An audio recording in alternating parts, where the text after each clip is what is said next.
Everybody want to be a beast until it's time to do what beasts do. Everybody want to be a beast. Everybody got tattoos of lions.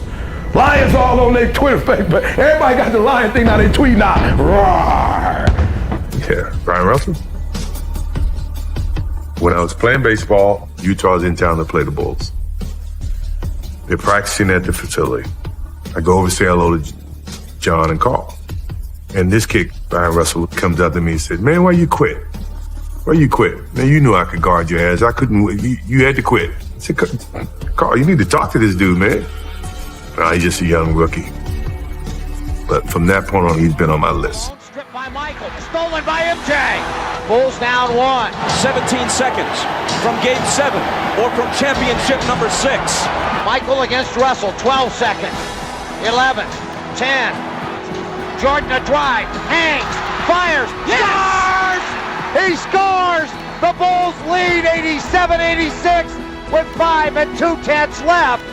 Oh my goodness. But when it's time to practice, you ain't on beast mode. When it's time to watch film, you ain't on beast mode. You ain't watching your dude. Most of y'all think that a lion is who he is because of how ferocious he is when he catch that gazelle, when he catch that zebra. Can I be real with y'all? A part of being a beast just ain't eating a gazelle. A part of being a beast is the hunts. It's the hunt that they're excited about. They like to see the gazelles run. Then boom, they take off. Do you know that even before the gazelles get there, that the lions start listening to the gazelle? They plan and they all stop and they still and they wait for the gazelle to come. Do you know that they take a couple lions and say, "Y'all go that way," and then boom, y'all chase the gazelle. Don't even eat them, just chase them and make them come this way. And when they get this way, they playing games. Because real lions like to hunt. They love the process just as much as they love the prize. And some of y'all just want to score. You don't like the process. You're not in love with the process. You just like to put the pads on. You love when it's showtime. Everybody in the crowd, you're like, "Hey, Mom, can you see? You can't even start until you know your people there." Once you see them, you're like, "Showtime." A real man in the dark, when nobody's watching, he putting in work. A real man, when coach ain't even watching, he's studying film on his own because he loves the process. It became personal with me. I knew that Jerry Krause loved Dan Marlin. And just because Krause liked him was enough for me. You think he's a great defensive player? Okay, fine. I'm going to show you that he's not. Almost working hard on the glass.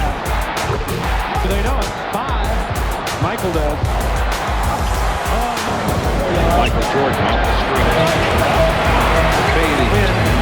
Just a matchup that doesn't a little close. My last name is Thomas. I represent my stepfather who stepped in my life because my old dude didn't want to be there. I represent him. I could change my name if I wanted to, but everywhere I go, I respect the man who came in for me when my father wasn't there for me. My mom was 17 years old. High school, they told her to get an abortion. I respect my mom for not getting an abortion, and so I respect the last name. Everywhere I go, I bring my mama pride. Everywhere I go, I bring my sister's pride. I bring my son's pride. Everywhere I go, my son has to deal with the decisions I make. My daughter has to deal with the decisions I make. Your mama and daddy and your family have to deal with the decisions you make. So tomorrow, when you start training, train like this. It's your life, not a game. Like this your life. Like this the last opportunity, the only opportunity. Give it everything you got. When I understand that every thought is a seed, every word is a seed, every deed is a seed that I'm sowing into the garden of my future. So if someone were to ask you, what kind of harvest would you like to reap in your life? Would you like to reap a good, abundant harvest or a terrible, detracting harvest? Which one? Which one would you rather? The first one or the last one? First one. So then if I'm going to reap a future abundant harvest, I have to make sure I'm sowing present, abundant, good seeds. I have to make sure that the seeds that I'm sowing as thoughts in the garden of my mind are good seeds. That's why it's so important to read. I have to make sure that the seeds that I'm sowing as words that I'm speaking to the people that I'm communicating with are good seeds. You better grow up and get to the point as a man that if you ever get beat, you better get beat by somebody that's just purely more talented than you are. You better not ever get beat by somebody because you beat yourself. You have to take advantage of an opportunity of a lifetime in the lifetime of the opportunity. Let me tell you something. You sit in this room, you think you're going to be 18 for the rest of your life. You think you're going to be 19 for the rest of your life. You got an opportunity right now that you won't have 5 years from now. You have an opportunity right now that you'll never have. People say, why you grind so hard, E? I might not be the #1 motivational speaker in the world 5 years from now. I got to get everything I can get right now. Every book I can write. Listen to me. My school is being paid for by the athletic department. I'm hot right now. You want to figure out something that you're doing with your life that's worth not getting drunk and screwing up. Yeah. Right? Because that's fun.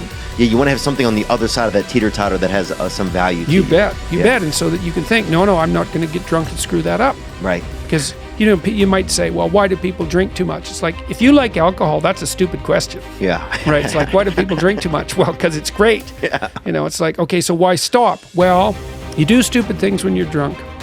You hurt yourself. You compromise your health. It's really hard on the people around you. You tend to turn into a liar, and it screws up your life. Yeah. It's like, yeah, but it's pretty fun. Yeah, well, it is. But you need something better than that. And what's better isn't being straight and not making mistakes. It's like that's all prohibition in some sense. What's better is, no, you need an adventure, man. You need to get out there and have something to do. Yeah. And something worth waking up for. And that's the substitute for the addiction. Some of you, after this, there may not be another opportunity. Let me tell you what I tell athletes. The worst thing in the world is not growing up in poverty.